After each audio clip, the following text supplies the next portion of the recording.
దేశంలో అనేక జాతీయ పార్టీలు ఉన్నాయని కేసీఆర్ జాతీయ పార్టీ కూడా అట్లనే మిగిలిపోతుందన్నారు కేంద్ర మంత్రి కిషన్ రెడ్డి. సిపిఐ, సిపిఎం పార్టీలు జాతీయ పార్టీలు ఉండి ఏం చేయలేకపోతున్నాయన్నారు. ఎంఐఎం మెప్పు కోసమే కేసీఆర్ జాతీయ పార్టీల డ్రామా తెరపైకి తెచ్చారని విమర్శించారు. ఏఐడిఎంకే జాతీయ పార్టీ ఇదేం కొత్త కాదు. ఈ దేశంలో జాతీయ పార్టీలు రావడము, జాతీయ పార్టీలు పోవడము కొత్త కాదు. ఆయన ఇంతకుముందు చెప్పాడు,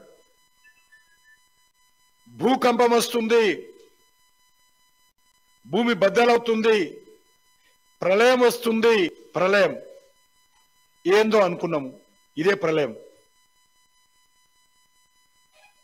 చాలా మంది తెలంగాణ ప్రజలు ఏం ప్రళయం సృష్టిస్తాడా కేసీఆర్, ఏ రకంగా భూమి బద్దలు చేస్తాడు కేసీఆర్ అని ఎదురు చూశారు. కానీ ఇదో జాతీయ పార్టీ చెప్పి,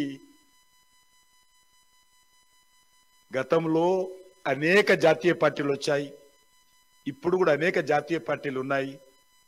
ఒక్క సీటు లేనటువంటి పార్టీలు కూడా జాతీయ పార్టీలు ఉన్నాయి.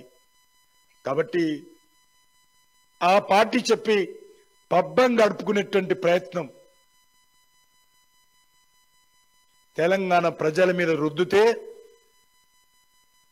తెలంగాణ ప్రజలు చాలా చైతన్యమైన ప్రజలు, వాస్తవాన్ని చాలా తొందరగా అర్థం చేసుకున్నటువంటి శక్తి కలిగినటువంటి ప్రజలు తెలంగాణ ప్రజలు. ఉద్యమాలే ఊపిరిగా బ్రతికినటువంటి వాళ్ళు తెలంగాణ ప్రజలు. అనేక నియంత్రణలను కూలదోసినటువంటి వాళ్ళు తెలంగాణ ప్రజలు. అనేక త్యాగాలు చేసిన చరిత్ర తెలంగాణ ప్రజలది.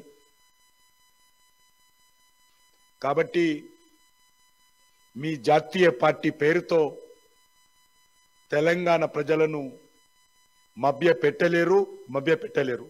ధన్యవాదాలు.